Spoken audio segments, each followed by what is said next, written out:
single phase to single phase bridge type cycloconverter. So as shown in this figure, there is no requirement of transformer.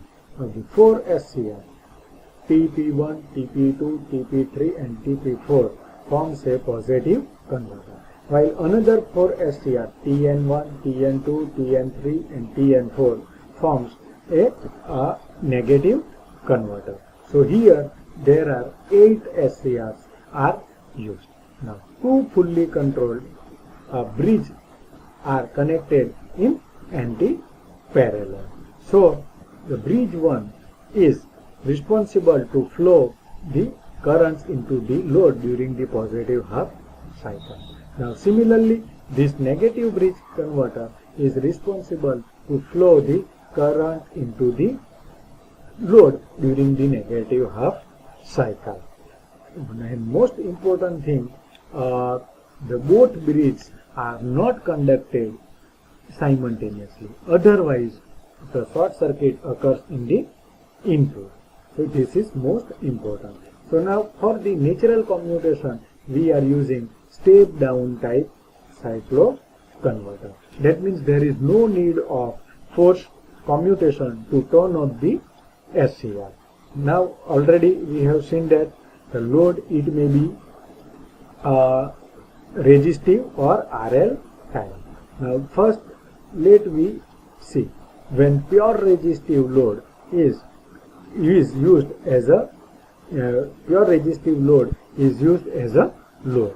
So now let me see what will happen. So here single phase to single phase voltage bridge type cycloconverter, the output frequency is 1/3 of input frequency. That means F0 is equal to 1/3 Fi.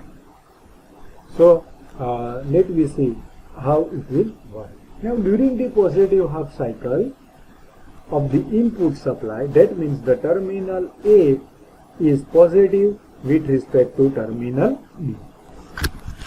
Here with respect to terminal B. So now during this period, the SCR, TP1 and TP4 are turned on simultaneously during this positive half cycle.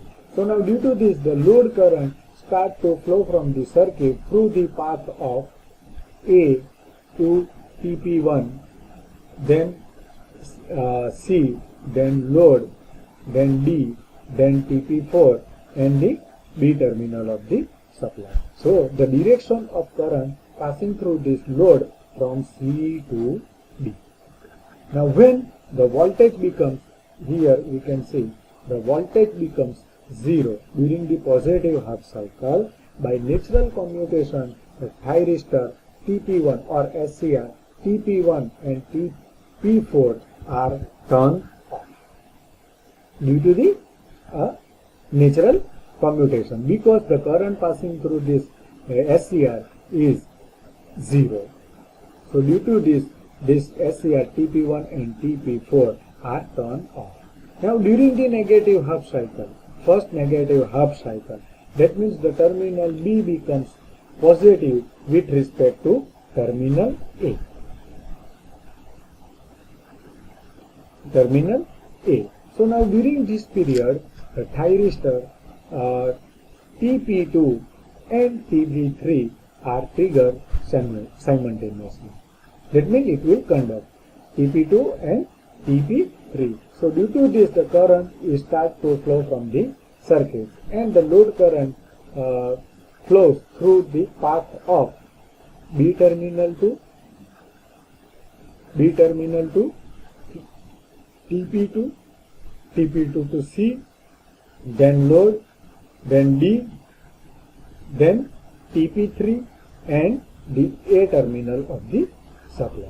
So in this case also the current flows through the load from C to D terminal. Now after the end of this negative half cycle, at this time the voltage of the negative cycle becomes 0.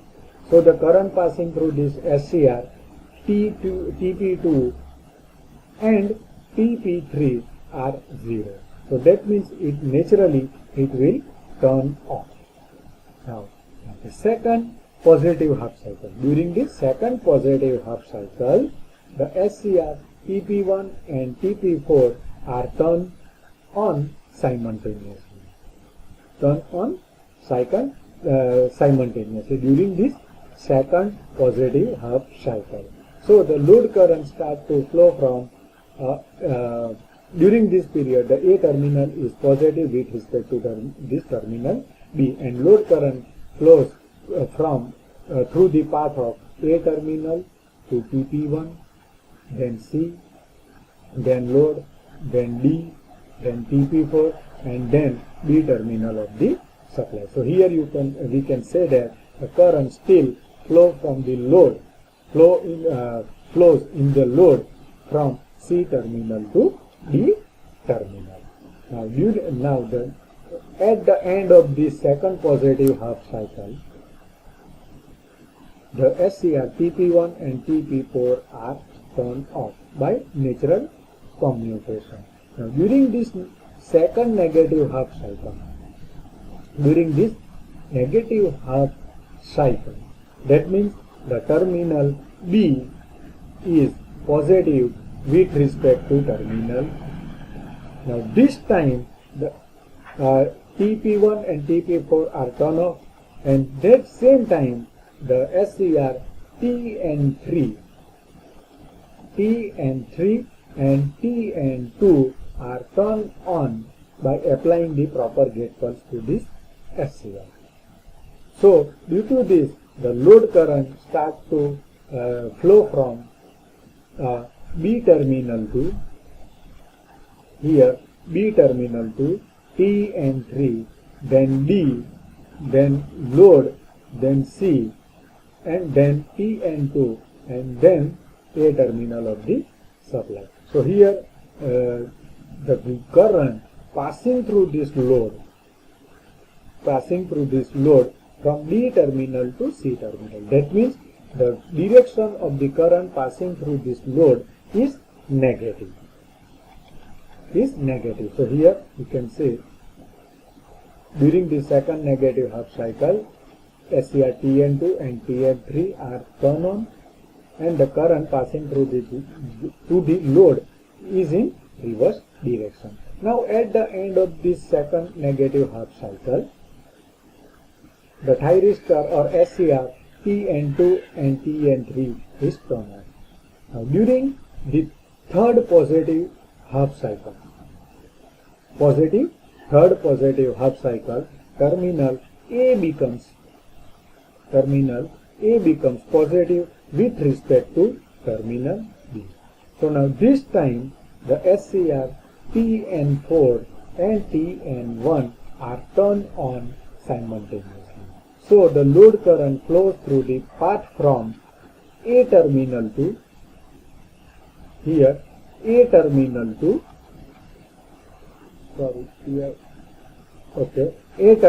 to TN4 SCR, then D, then load, then C, then TN1, and then B terminal of the supply. So here the current is still flows from D terminal to C terminal. That means it is in negative direction. Now during this at end of this third half cycle, positive half cycle, the voltage becomes 0 at this point.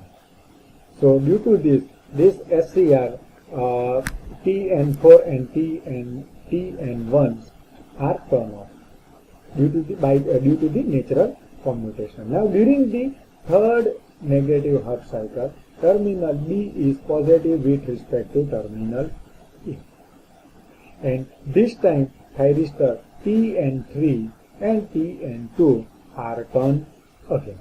So the load current flows from through the path from B terminal to TN3, then D terminal to load, then C terminal, and then TN2 and the A terminal of the supply.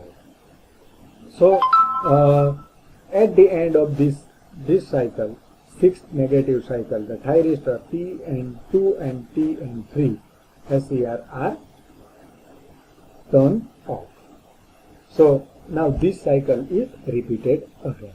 So here, as shown in this figure, this is the output voltage waveform of the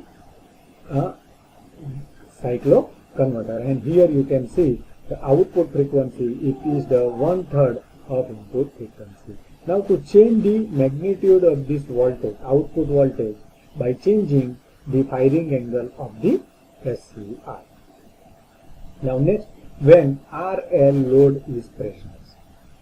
So mostly we have seen that in resistive load, the load voltage and load current both are positive, both are in phase, and the current flowing through this load, it is a continuous type. Load current is discontinuous type. So both positive and negative converters, they are works in the rectifying mode. But when the load is RL type, that means your voltage, your current is lagged 5 degree by this voltage, and due to this the current may be continuous type or discontinuous type, and it depends on the power factor of the load. So as shown in this figure, that during the period of AB, your load voltage is positive but the load current is negative. So the bridge number 2, bridge 2 is the current passing through the loads due to this bridge 2. So the bridge 1 is not turned on up to at which point the current passing through this B bridge is 0. So it is most important. We cannot trigger this bridge 1 because still there is a current passing through this bridge 1. Now during this BC period, here you can see the SCR1 is triggered, and voltage and load current both are positive.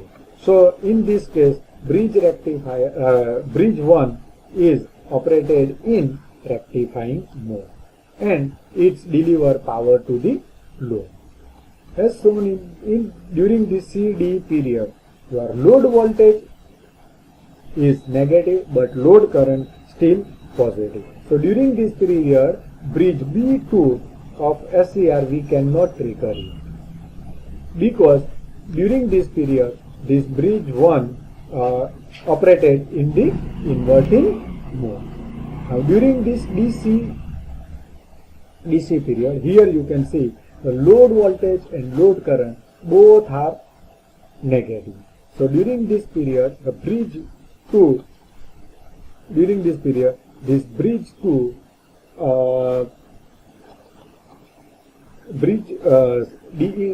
the bridge 2 is operated in the rectifying mode.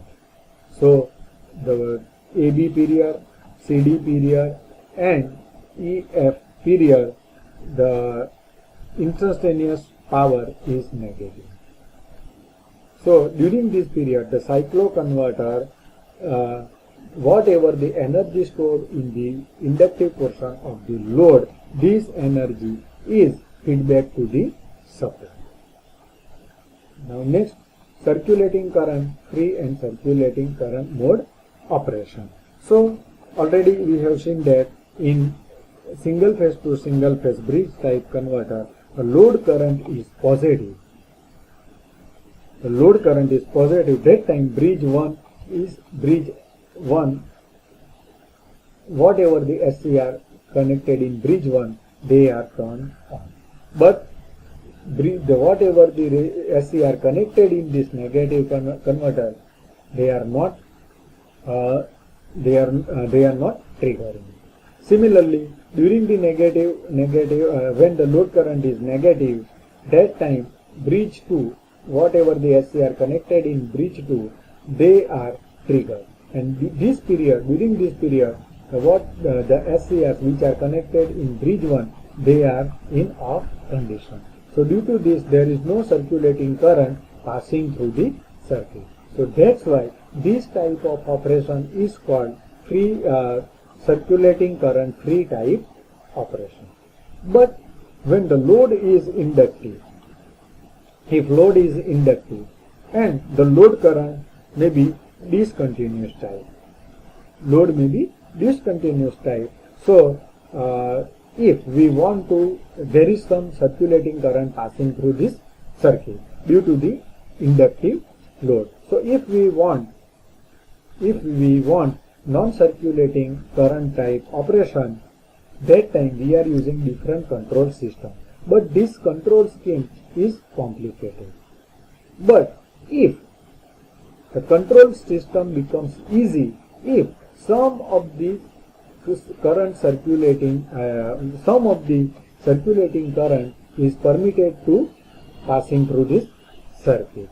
So due to this, in this type of case, one current limiting reactor is connected between positive converter and the negative converter.